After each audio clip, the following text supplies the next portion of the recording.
Hello, beautiful people. Welcome to another episode of the Funky Marketing Podcast. My name is Nemanja Živković. I'm your host, and today I'm gonna use my time for drinking coffee. You see, Bruce Springsteen glass from his concert from Vienna to talk to you, and I want to use this time to kind of explain to you and give you a hints how to stop playing catch up if you are in B2B, and how to use speed, creativity, and a little bit of funk to get ahead of your competitors and actually win, right? So this is the topic that we're going to talk about today. I haven't even a presentation ready, and using this episode to kind of practice. Next week, I'll be on 6th and 7th of November. I'll be in Sofia in Bulgaria, speaking at Brand Talks 2024 about exactly this topic.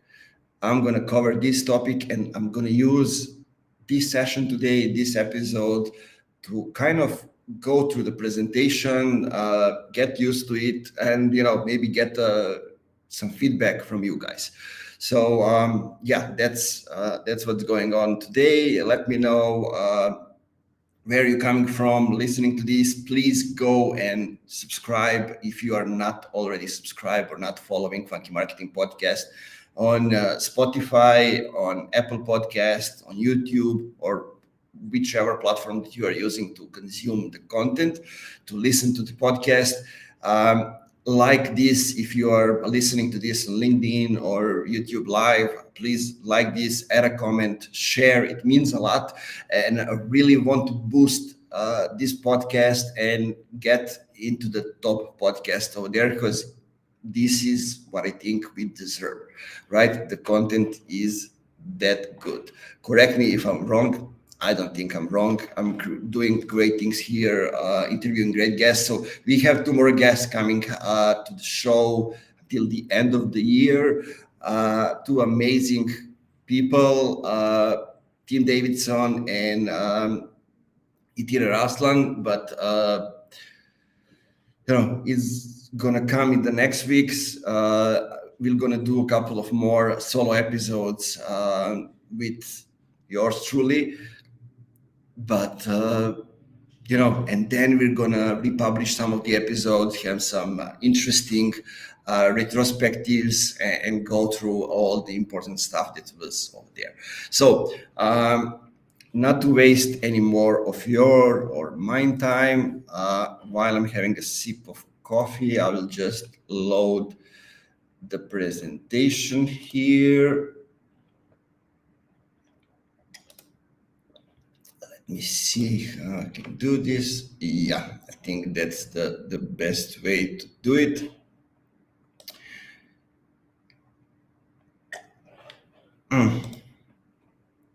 Okay, so today we are talking about how you can stop playing catch up and disrupt your B2B market with speed, creativity, and a little bit of funk, right?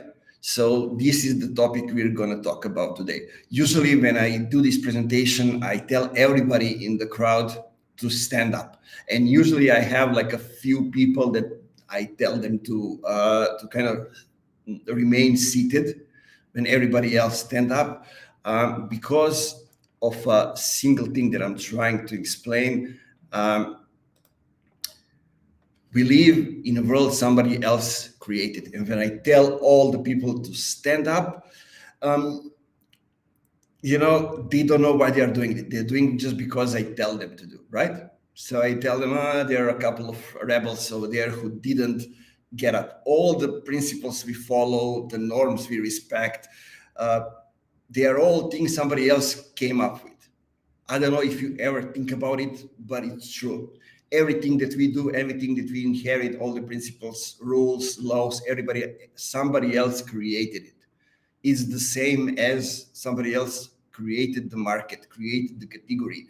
Somebody else, created the game that we are playing. And we need to understand that. Most of us go along with it, standing because somebody else told us to, following the same rules, because we're supposed to do that, right? That's what we were taught. But not everybody buys into this. Some people are rebels. They are the ones who think, why should I fucking stand up just because Nemanja told me so, or somebody else, right? So let's move now that stage to the B2B and see what's the situation over there. In B2B, in tech landscape, I mean, it's pretty hard at the moment. I'm talking about B2B SaaS, B2B tech. Most people think this space is all about set strict rules, about formulas, about establishing principles. But I want to use this presentation to kind of share some stories and to challenge that thinking, right? We all think that decisions are being made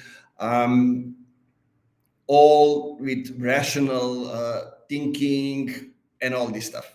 There are tons of biases in B2B that we are not even aware of it, and we can break them down by doing all these things that I'm sharing with you today in this episode or presentation. There are more than 30,000 SaaS tools, MarTech SaaS tools, right? And on this visual, whoever is watching the video, you can see the visual.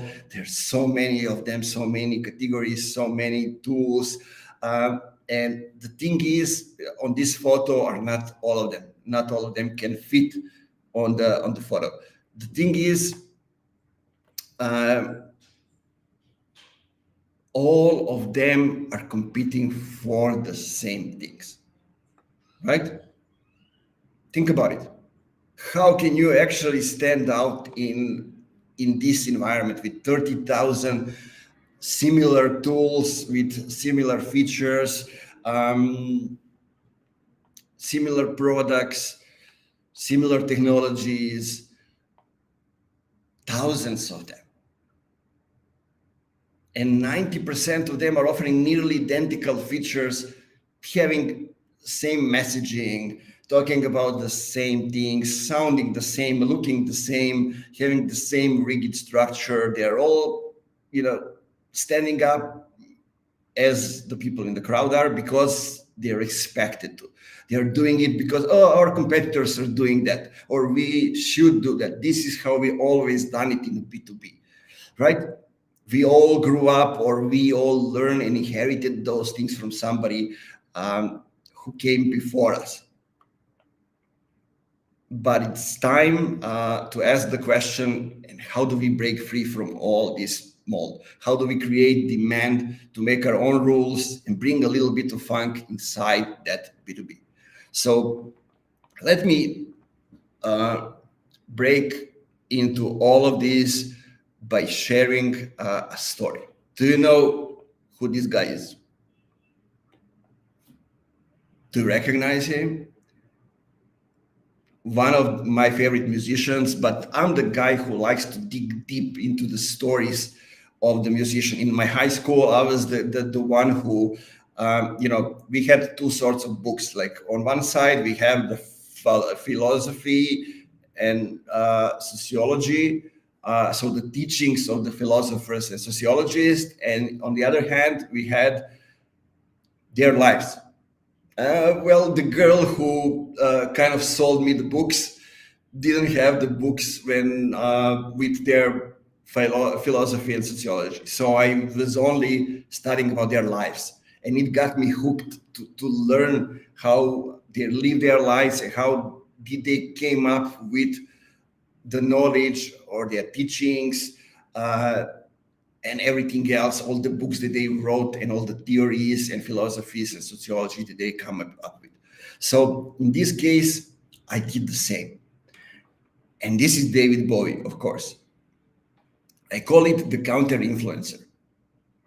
So you maybe know him as a Ziggy Stardust. with bold, distinctive looks. He was somebody who was standing up. He was a musician, an actor, a producer, and well, we can say the ultimate counter influencer from the 70s onward. Bowie didn't just create the music, he redefined the music.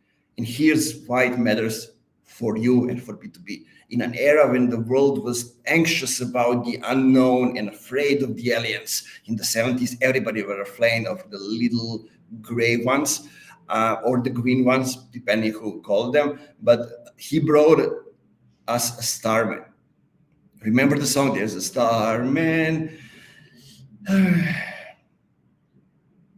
waiting in the sky. He liked to come and meet us, but just basically the alien who wants to go and meet the people, but he's too afraid that he's gonna hurt them. So he used the radio to communicate with the youth and to tell them to do their own thing. Instead of portraying aliens as terrifying, he gave us a hopeful character who tells children to boogie and to be free. And he inspired a whole new generation to think differently. And he didn't just perform for an audience, he engaged with them. And this is exactly why it matters for the B2B audience.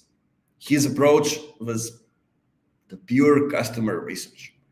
He was listening deeply to what his audience were saying. A lot of youth were listening to Bowie at the time. He was gathering insights. One of the famous writers from that time actually said that Bowie received letters from the teenagers when they have rewritten the words of his songs, saying you should use this expression, this is how we talk, this is how youth talk. And he gathered all of that data, understood his fans, understood their perspective, and came up with the Starman and the Ziggy and the Stardust. When he was dressed as an alien, with all the colors, with everything. Bowie didn't just seek for the feedback, he received letters, so especially from the young fans, with all rewritten lyrics, and he really used them. He was really listening to that. That's why they adored him. And a lot of famous now musicians told us that Bowie actually inspired them to go and become the real rock and roll stars as they are now at the moment. Like the founder and the singer of the band Cure said that he was listening to the Bowie, and when Bowie, while on performing on Top of the Pops, actually said, "I'm talking to you, who," in the camera.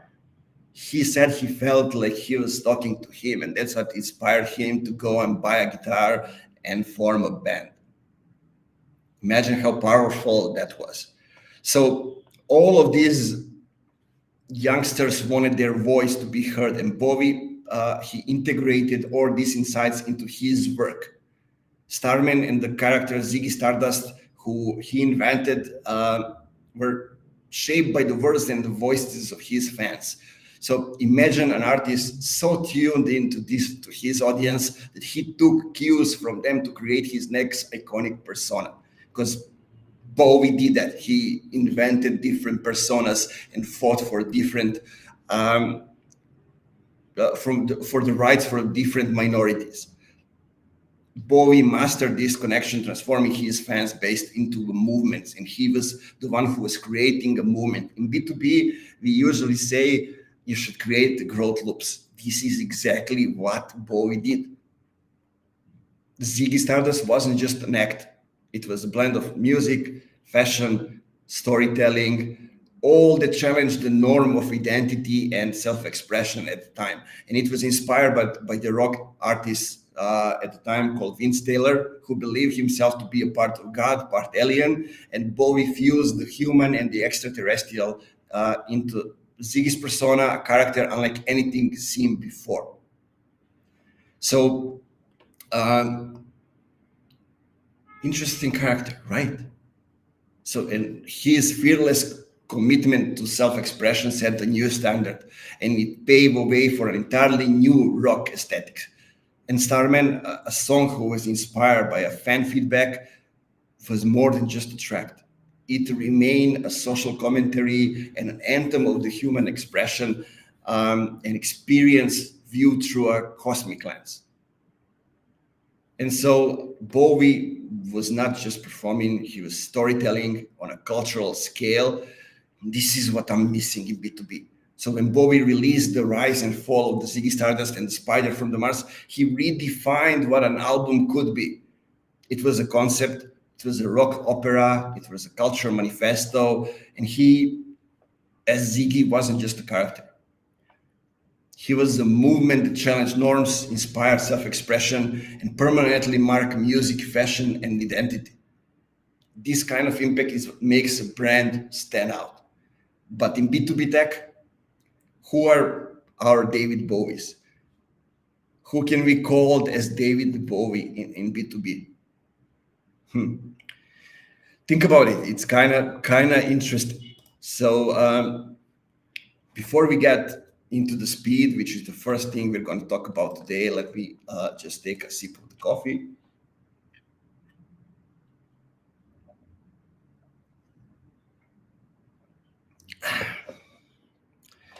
So speed and why it matters in B2B.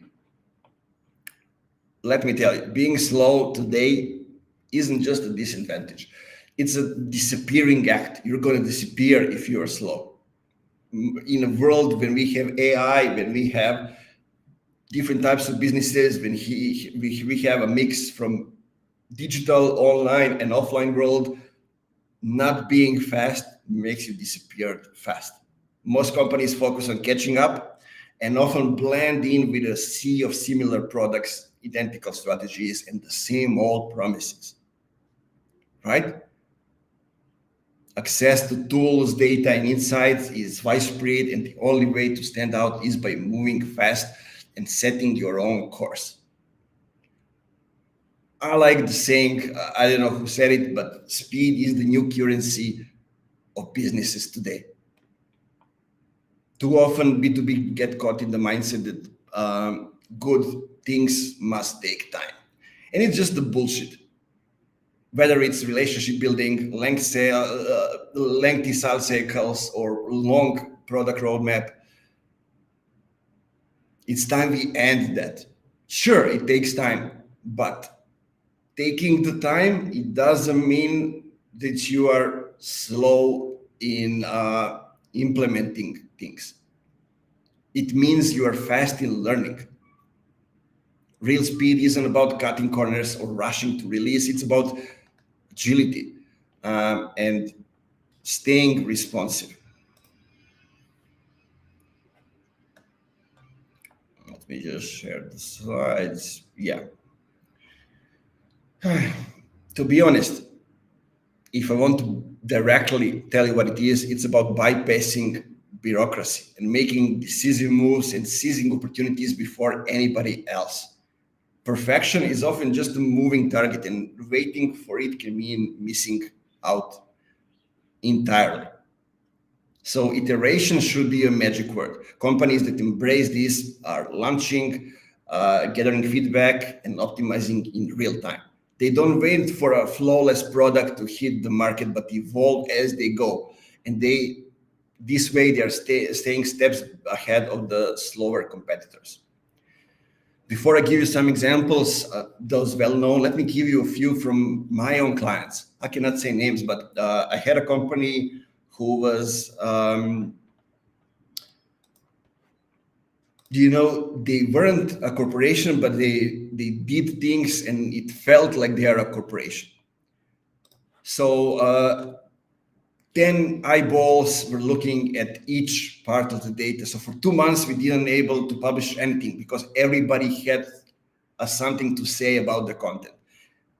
And neither them should give grades to the content. It's the audience who should judge if the content is good or not.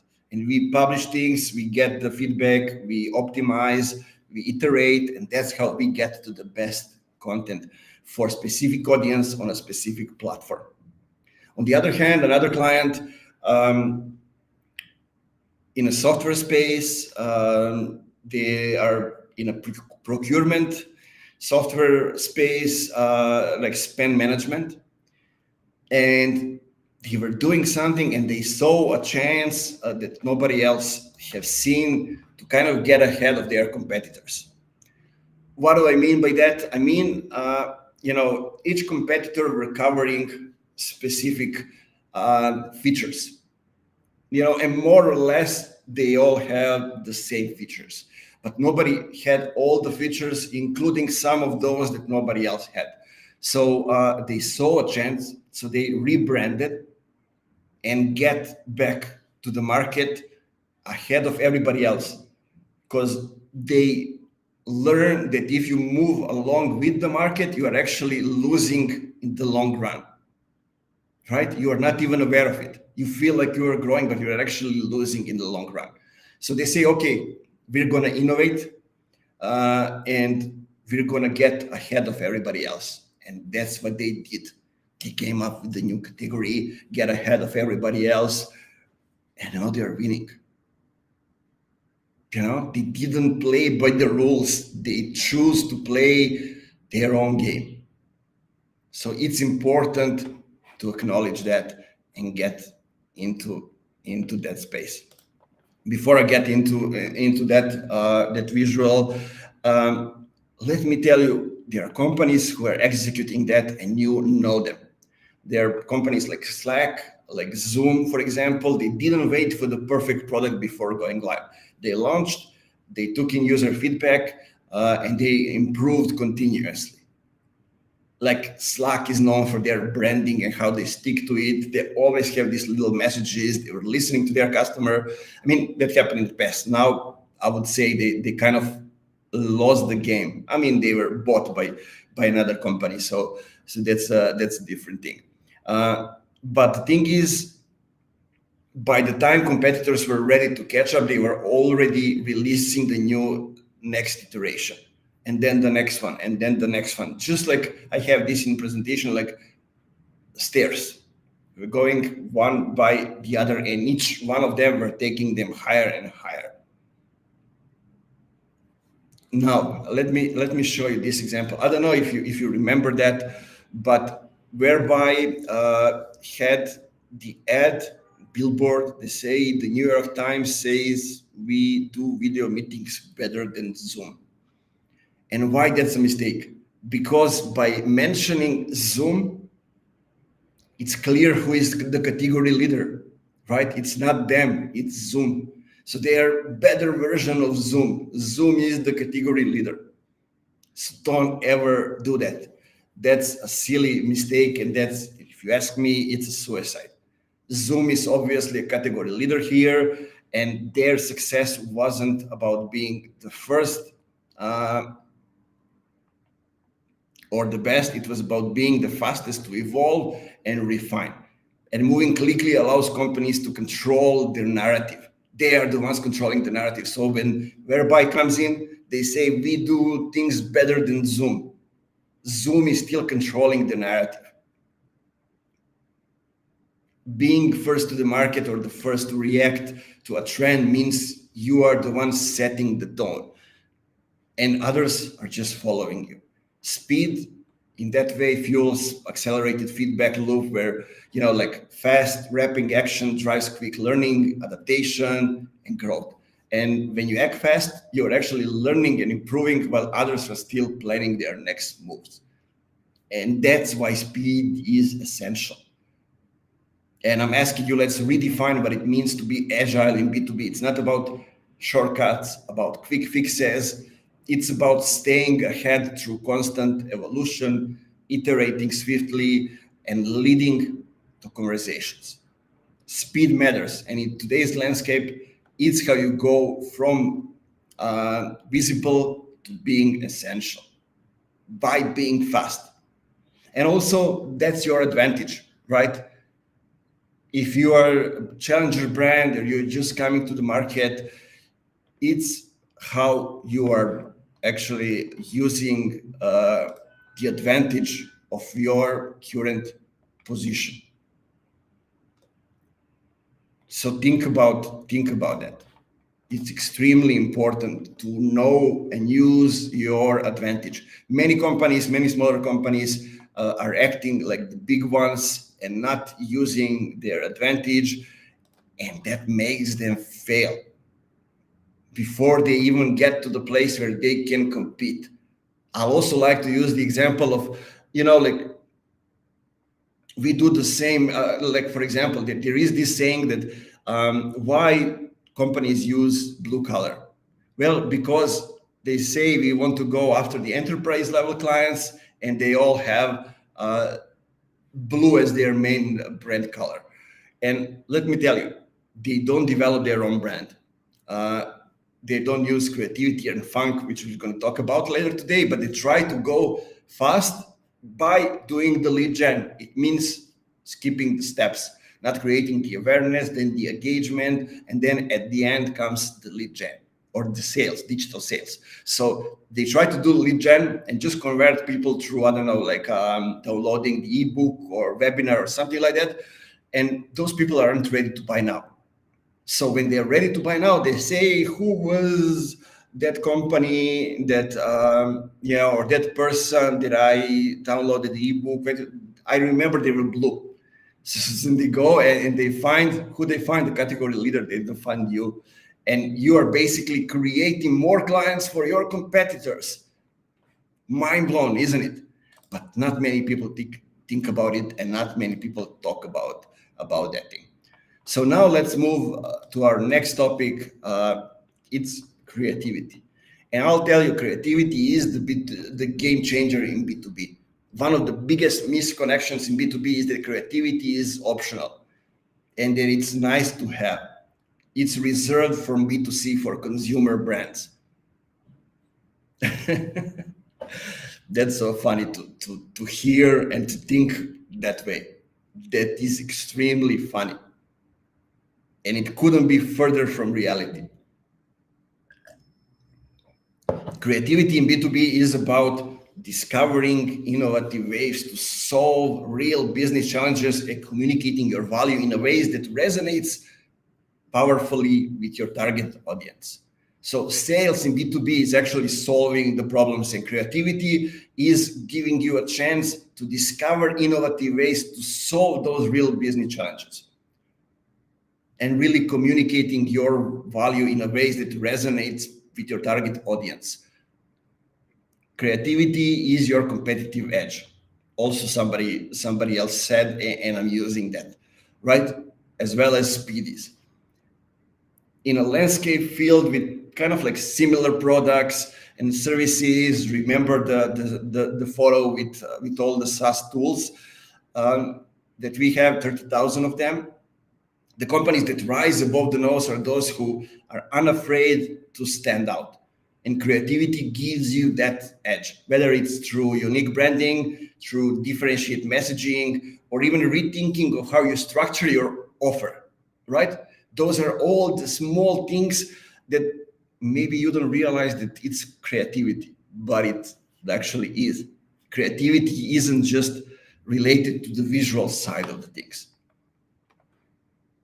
I mean, look at the HubSpot, right? We all remember the HubSpot. They entered the revolution in the way we do marketing. Instead of the typical hard sell approach, they pioneered the inbound marketing. I mean, it's called inbound marketing because HubSpot actually, created that framing and how we call that. So let's think about it. They created educational content and they naturally attracted leads by solving a business problem creatively and reshaping the B2B marketing as we know it.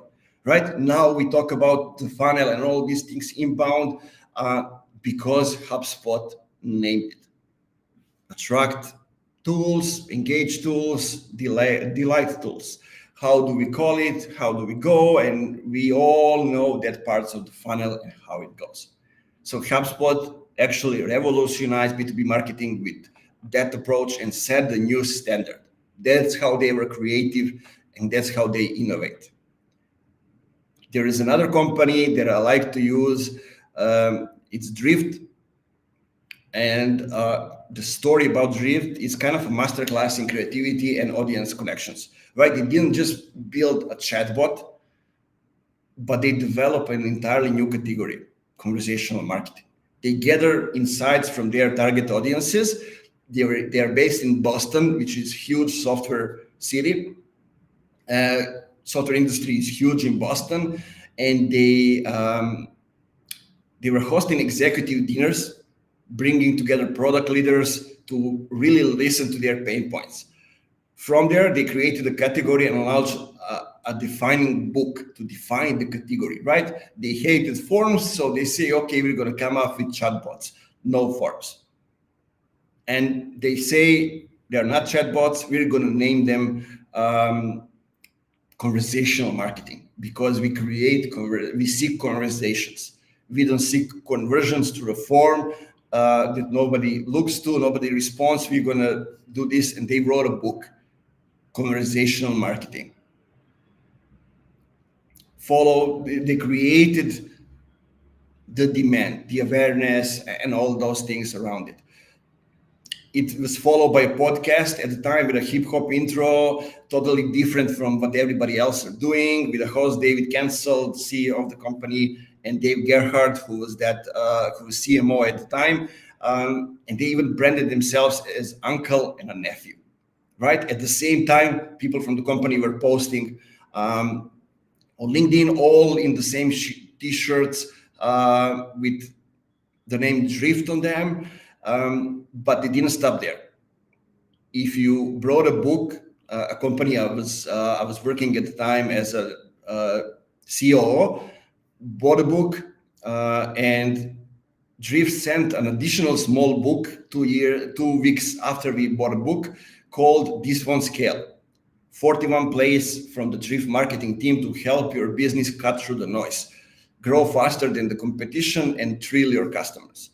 I gave that book to all the new employee to learn how growth at scale happens, how to create the hyper-growth company, right? Creativity. They used all the different ways to kind of market that and to sell that. That's how you create impact, by building experiences in each step that surprise and resonates deeply, right? So it's important to remember that in B2B, creativity isn't a luxury, it's a necessity. And for those who want to lead, inspire, and change the conversation, it's a must. And I'm telling you, don't be afraid to go beyond expected. Creativity might just be your most significant advantage. So never forget that and think about it in everything that you do. So now we are at the moment when we should talk about funk. Nobody talks about funk. Why? Because they don't look at funk the way we did. I mean, my company is called Funky Marketing. This podcast is called Funky Marketing, Funky B2B Marketing Podcast. Funk, the way I define it, is the groove that makes you want to move, and it's one element that most B2B companies are missing, the one that engages, right? All of them are focusing on top of the funnel or bottom of the funnel. They forgot the middle of the funnel, which is engagement. And that's the one that activates people and creates relationships, the one that engages. So let's use that funk and put it in a B2B context. Funk isn't just, like a catchy beat in the background. It's the element that makes people want to get involved. I mean, listen, it's not enough for our audience to hear just the music, right? We want them to dance to our music because we are the artist, or we are the ones hosting a party, right? If we create a strong enough vibe, our brand will draw people in rather than leaving us standing alone in the corner of our own party. We don't want them to just come to the party. We want them to dance, to we want to activate them and make them move, do things, share stories, share experiences, engage with us, be on these kind of things like listening to the podcast, sharing experiences. And that's the thing. You don't need to imagine all these. Chances are, probably whoever is listening this, you are one of those standing in a corner now, alone. And funk is about creating experiences, the fostering engagement and keeping the momentum going, especially in the middle of the funnel, right? So that's extremely important.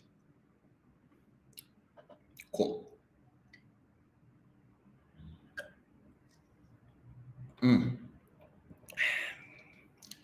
Think about the funk as what turns passive listeners into the active participants, right? If we look at B2B, it's about creating touch points that invite them to take actions and move deeper into the relationship with your brand, right? We often say that marketing has a goal of facilitating the sale, which means getting people from one step to the next one, to the next one, to the next one, until they're ready to buy. So this can be done through interactive webinars, hands-on demos, Q&A sessions where they can engage directly with the people behind the brand, this kind of LinkedIn lives, YouTube lives, podcasts, or different kind of interaction, even offline events.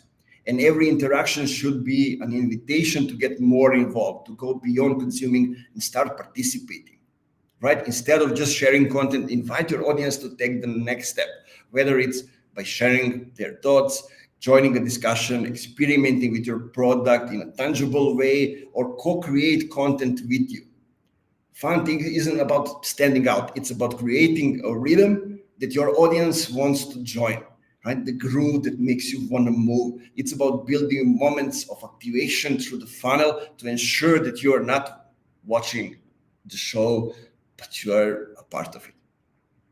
Interesting, right?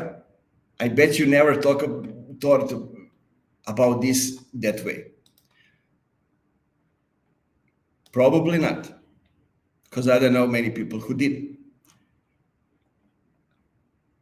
So, we always have these practical things to kind of go through and remember. So create interactive content with your audience, engage them, existing clients, the future clients, activate the community, get the buy-in from the community, make them talk about you, about your product is even better, and encourage the feedback, like create those growth loops. When you get the feedback, you iterate and you move on and you move on and you move on. That's how you do the things. So think about it. Funk isn't just about standing out, right? Let me repeat. It's about rhythm that your audience wants to join, and you need to ensure that they are not just watching the show, but they are actually dancing. So to end with what we were talking about today is the formula for, I don't know where I am here on this photo. Yeah, here I am. So the formula for the marketing leadership.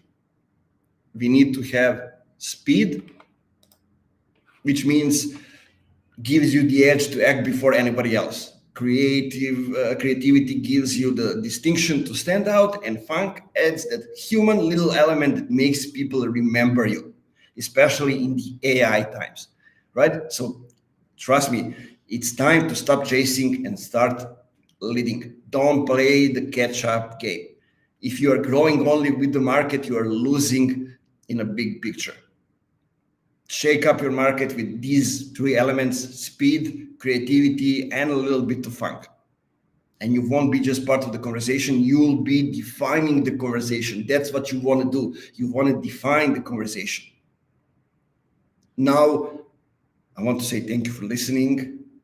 Go out there, add some funk to your B2B world. If you need to listen to everything again, go back to the beginning of the episode, listen to everything, and then come tell me, what did you learn? What can you implement? Or go ahead and share something that you heard here LinkedIn, on YouTube, on whichever platform you are using. Tag me, tag Funky Marketing. I want to interact with you and actually engage in the conversation, right? Funk. And also, I will tell you again, if you are not subscribed, not following Funky Marketing Podcast on your favorite platform, go ahead and do this. Also, if you have a chance to go to Sofia next week, 6th or 7th of November, on Brand Talks, see you there. Maybe we'll have a chance to have a conversation, get to know each other, and talk more about these things. As I always say, keep it funky and see you in the next